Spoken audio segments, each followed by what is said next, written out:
Nous sommes ici sur l'artère la plus commerçante de Shanghai. Avec moi, j'ai mon portefeuille, mais à l'intérieur, je n'ai pas d'argent liquide car je n'en ai jamais besoin. J'ai également ma carte de crédit, mais elle non plus, je ne m'en sers jamais car ici à Shanghai, comme partout ailleurs dans le reste de la Chine, mon téléphone portable suffit pour payer mes achats.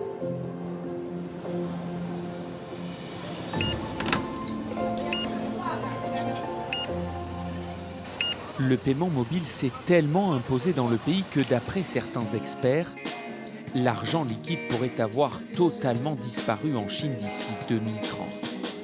À Shanghai, les consommateurs n'y voient que des avantages. C'est plus pratique et plus rapide. Grâce à ça, on n'a plus besoin d'avoir de l'argent liquide, ni même de prendre un porte-monnaie. Moi, ça fait au moins 2 mois que je n'ai pas retiré d'argent liquide. Il n'y a plus que les étrangers et les personnes âgées qui payent avec du cash. Avec le portable, ils ne savent pas faire.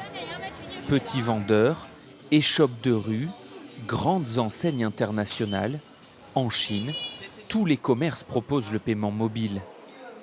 Il est même entré dans les temples. Cette machine rouge distribue de l'encens que les fidèles achètent avec leur téléphone portable.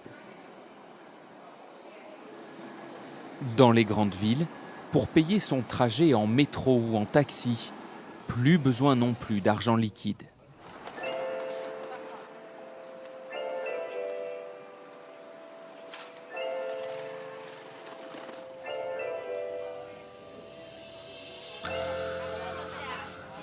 En Chine, le paiement mobile peut prendre 2 formes. Soit je scanne ce code QR mis à disposition par le vendeur, soit c'est le vendeur qui scanne ce code situé sur mon téléphone portable.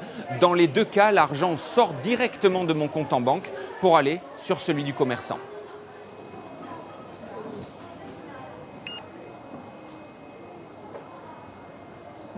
Madame, ça ne vous dérange pas que votre téléphone portable contienne autant de données personnelles, qu'il sache ce que vous achetez, quand vous l'achetez et où vous l'achetez ?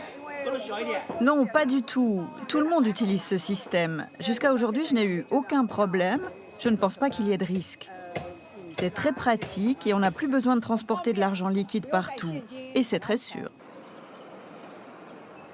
Dans ce petit supermarché très prisé des Shanghaïens, on ne peut même pas payer avec de l'argent liquide et il n'y a pas besoin de vendeur car ici, on scanne soi-même les produits qu'on souhaite acheter avec son téléphone.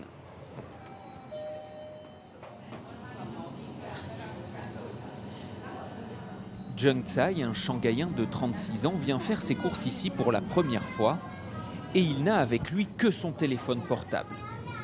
Il est conquis. Je n'ai pas besoin de faire la queue, donc je n'attends pas.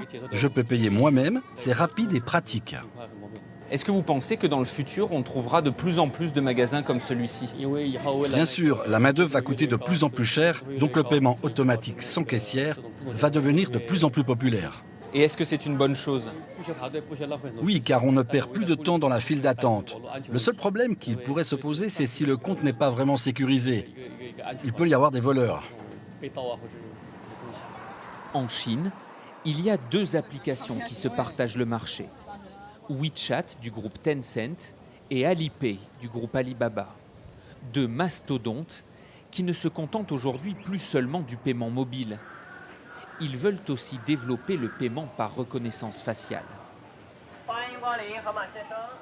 Dans ce supermarché, les visages ont remplacé les porte-monnaies et les portables.